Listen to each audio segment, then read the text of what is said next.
Once upon a time, in a land not so far away, a story called The Lost Compass of Aquamarina began.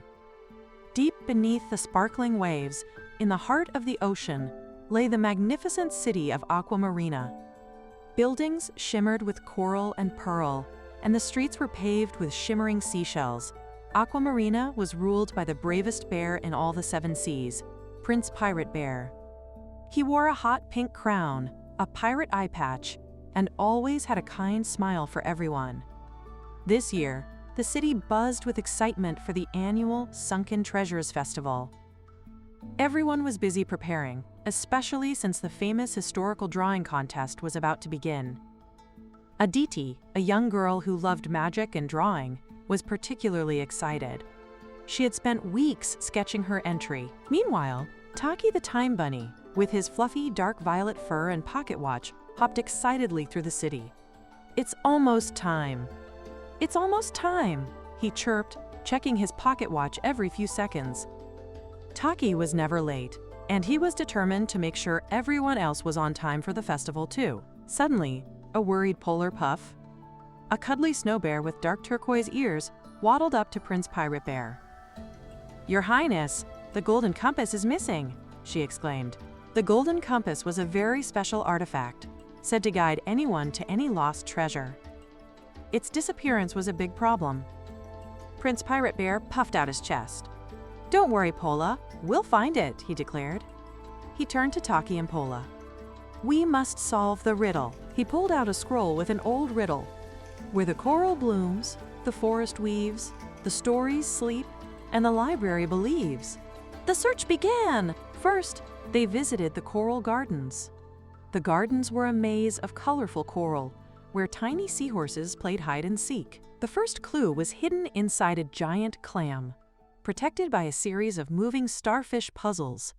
"This is like one of those puzzles Kieran loves," exclaimed Tockie, remembering Kieran's fondness for riddles. Prince Pirate Bear used his strength, Pola used her cleverness, and Tockie, being organized, kept track of the time. They worked together, solved the puzzle, and found a drawing of a seaweed forest.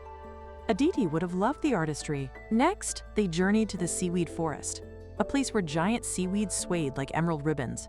The clue was hidden behind a very tall seaweed plant. To get there, they had to navigate through a tricky path, dodging slippery jellyfish and playful dolphins.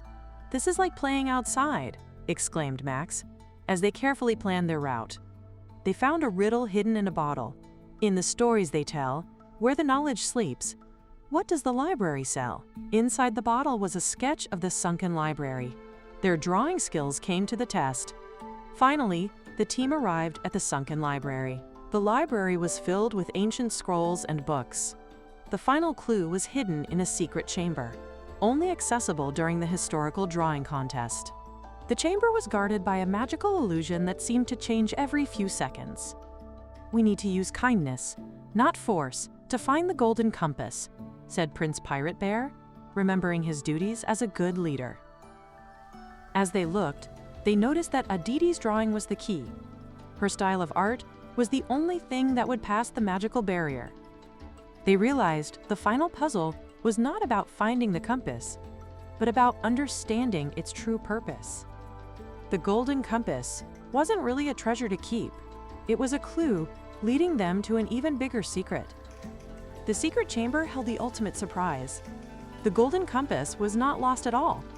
Instead, it was the grand prize of the historical drawing contest. The compass's hidden meaning was that the true treasure was the history and the lessons learned. It was a way to bring the history of Aquamarina to the people and bring everyone closer together. Everyone cheered. As the Sunken Treasures Festival began, the city was filled with laughter and joy.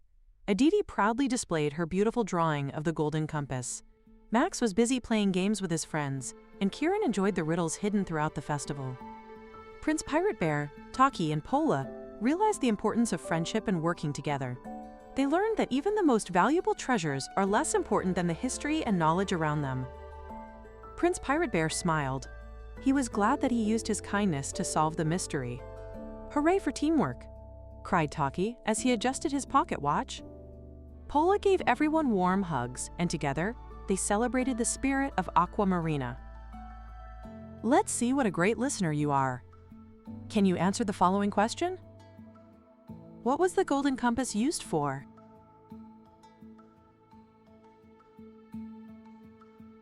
Let's see how you did. The answer is, the golden compass was used to guide anyone to any lost treasure. You did a great job. Thank you for listening to Story Pie. I hope to see you again soon.